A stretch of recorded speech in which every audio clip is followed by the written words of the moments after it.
শেষ হইয়াও হইল না শেষ। একটা বিতর্ক বারবার উঠে আসছে, তবে এই বিতর্কটার সমাধান উইথিন এ সেকেন্ড এটা সম্ভব। আর এটা সম্ভব হবে তখন যখন শেখ হাসিনা কোন একটা ভিডিও বার্তা অথবা কোন একটা ধরেন প্রোগ্রাম, এই যে অনলাইনে বা পৃথিবীর বিভিন্ন দেশে আওয়ামী লীগের যে প্রোগ্রামগুলো আছে সেইগুলোতে তিনি যদি একটা ভিডিও কনফারেন্সে বক্তব্য দেন, তখন যারা এই ধরনের বক্তব্য ছড়াচ্ছেন তাদেরকে আমরা গুজবকারী চিহ্নিত করতে পারবো, অথবা মনে মনে অনেকে যারা ভয় পাচ্ছেন তারা অনেকটা সাহস পাবে, একটা কিছু তো হবে। আসসালামু আলাইকুম, সবাই কেমন আছেন? আশা করি ভালো আছেন। আপনারা সবাই ভিডিওর শুরুতে ভিডিওর কিছু অংশ বিশেষ দেখে বুঝতে পেরেছেন ভিডিওটা কতটা গুরুত্বপূর্ণ। তাই আর বেশি কথা না বাড়িয়ে চলুন আমরা মূল আলোচনায় চলে যাচ্ছি। তার আগে সবাইকে রিকোয়েস্ট করব, যারা আমাদের চ্যানেলে নতুন আছেন প্লিজ সবাই সাবস্ক্রাইব করে সাথে থাকুন। চলুন ভিডিওটা দেখি। শেষ হইয়াও হইল না শেষ। একটা বিতর্ক বারবার উঠে আসছে, তবে এই বিতর্কটার সমাধান উইথিন এ সেকেন্ড এটা সম্ভব।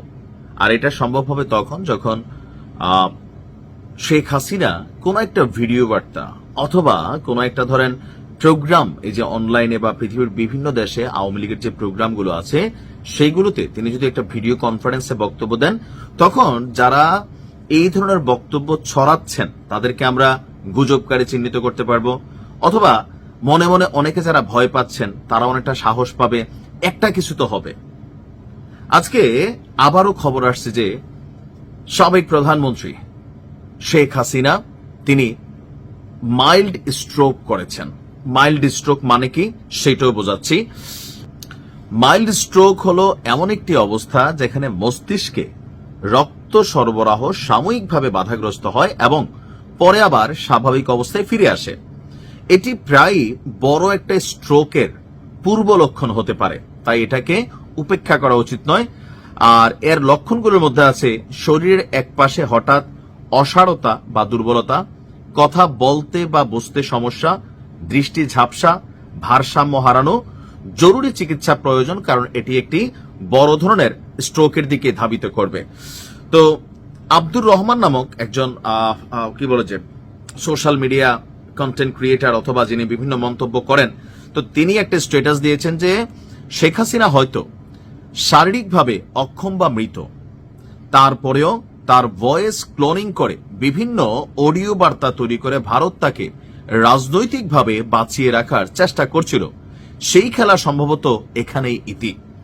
রায়ের তারপর লিখছে, আচ্ছা নেওয়া হয়েছে ওনাকে ইমার্জেন্সিতে, মাইল্ড স্ট্রোক করছেন তাকে নেওয়া হয়েছে ইমার্জেন্সিতে। এখন এই কথাটা আওয়ামী লীগের নেতাকর্মী যারা আছেন সবাই বলবেন যে গুজব।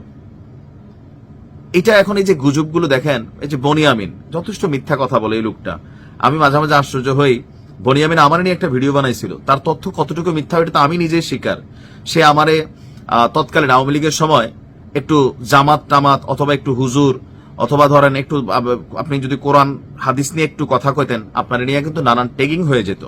তো বনিয়ামিন বিচক্ষণ ক্যারেক্টার, কিন্তু সে ওই সময় আমার একটা ভিডিও বানাইছে। প্রথমত কোরিয়াতে আমি হুন্ডি ব্যবসা করি, তারপরে হচ্ছে কি জানি পাকিস্তানের কোন সংগঠন ওটার সাথে আমি জড়িত, ওইরকম করে সে কুরিয়ার এম্বাসির ইমেল অ্যাড্রেস দিছে আমার নামে রিপোর্ট করতে। তো আমার একটা লোম সিটছে বনিয়ামিনের এসব কথায়, আপনি বুঝছেন। এই বনিয়ামিনের বিরুদ্ধে আমি একটা ভিডিও বানাইছিলাম। কেন বানাইছিলাম? বনিয়ামিনকে যারা একদম প্রথম থেকে চিনেন, আমাদের বাংলাদেশের হুজুরদের একটা সমস্যা আছে, এরা যারে রাম পায় তারে সাম মনে করে কিন্তু পিছনে পিছনে ঘুরা শুরু করে। বনিয়ামিনের প্রথম যে কন্টেন্ট ক্রিয়েটিং গুলা এগুলো অ্যান্টি ইসলামিক ছিল, তার প্রত্যেকটা কন্টেন্ট অশ্লীল ছিল, নোংরা ছিল। এখন তিনি সুন্দর কন্টেন্ট বানান, অনেক সুন্দর কাজ করেন, কিন্তু তার স্টারিংটা সারা বাংলাদেশের যারা ইসলাম মানা লোক ছিল তার বিপরীতে ছিল। এখন তার মধ্যে পরিবর্তন এসে আলহামদুলিল্লাহ, আমরা এটাকে পজিটিভ নিচ্ছি, খারাপ না। তো বনিয়ামিনও কিন্তু কয়েকদিন আগে বলছে, সে চ্যালেঞ্জ দিছে যে শেখ হাসিনা স্ট্রোক করছেন এবং কি তিনি যথেষ্ট অসুস্থ, সে দায়িত্ব নিয়ে বলছে। এখন ধরেন যারা বনিয়ামিনের ফলোয়ার আছে তারাও বিশ্বাস করতেছে, আওয়ামী লীগের নেতাকর্মীরা বিশ্বাস করতেছে না, কারো কারোর মধ্যে টেনশন হচ্ছে। এই যে টোটাল জিনিসটা বারবার কেন হচ্ছে, গেল 14-15 মাসে শেখ হাসিনা একবারের জন্য কোন ভিডিও কনফারেন্সে আসেন নাই। এখন যদি একটা তিনি ভিডিও বার্তাও দেন, তো সেটাতেও কি হবে জানেন, বলবো যে এটাও এআই দ্বারা তৈরি। প্রকৃতপক্ষে দিলেও মনে হবে এআই দ্বারা তৈরি। আর দ্বিতীয়ত আমার কাছে ব্যক্তিগতভাবে মনে হয়, যেহেতু এই 15 মাস ধরে এত বড় একটা ধাক্কা গেছে, এখন ভয়েস ক্লোনিং কি সম্ভব? শতভাগ সম্ভব, এটাকে উড়াই দেওয়া যায় না। যারা আমরা প্রযুক্তি নিয়ে কথা বলি, কাজ করি, আমরা কিন্তু বুঝি। ভিডিও ক্লোনিং করেও কিন্তু কাজ করা যায়, এআই দিয়ে অনেক কিছু, আপনি ধরার সুযোগ নেই। যে অনেক ভিডিও দেখেন না, ট্রোলিং ভিডিও আসে। তো এরকম যখন একটা কিছু তৈরি হয়, পারসেপশন তৈরি হয়, সেই ক্ষেত্রে শেখ হাসিনার উচিত বা আওয়ামী লীগের উচিত, শেখ হাসিনার কোন একটা প্রোগ্রাম কনফারেন্স যখন তিনি বিভিন্ন জায়গায় যাচ্ছেন, নেতাকর্মীদের কোনো একটা ছবি, ফুটেজ, ভিডিও কিন্তু প্রকাশনে, যার কারণে এই আব্দুর রহমানরা বা কখনো বনিয়ামিনরা যখন এই ধরনের স্ট্যাটাস দেন, এটা সপক্ষে একটা ন্যারেটিভ তৈরি হয় যে হয়তো বা আসলেই মনে হয়, কারণ এআই এর যুগ, মনে হয় ডাবিং করে তৈরি করা হচ্ছে, ক্লোনিং করে তৈরি করা হচ্ছে, আসলেই মনে হয় অসুস্থ। না হলে এত মাস পর্যন্ত নেতাকর্মীদের সাথে একবার তিনি কোন নেতাকর্মীর সাথে কোথাও ভিডিও কনফারেন্সে, কলে কথা বলছেন না, আসলে ঘটনাটা কি? এখন ঘটনা কোনটা সত্য কোনটা মিথ্যা শেখ হাসিনা জানেন, ওনার পরিবার জানেন, আর ভারত জানে, আল্লাহ পাক জানে, আমাদের জানার কিন্তু সুযোগ নাই। তবে এই পারসেপশন গুলো তখনই দূর হবে যখন হয়তো তিনি একটা ভিডিও বার্তায় তার অবস্থান জানাবেন বা কখনো আসবে, তখন হয়তো বোঝা যাবে। তবে এই মুহূর্তে বিষয়গুলোকে 50-50 নেওয়া যায়, 50-50। হ্যাঁ, এরকম হইতেও পারে, এত বড় ঘটনা ঘটছে, একটা মানসিক চাপ ছিল, স্ট্রোক করা খুবই স্বাভাবিক।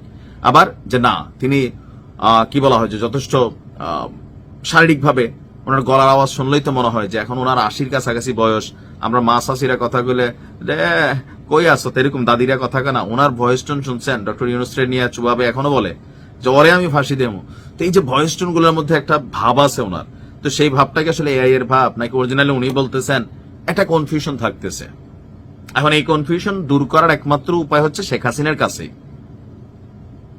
তো আসলে এই খবরটাও কতটুকু সত্য কতটুকু মিথ্যা এটাও স্পষ্টভাবে বলার সুযোগ নেই। ভালো থাকুন।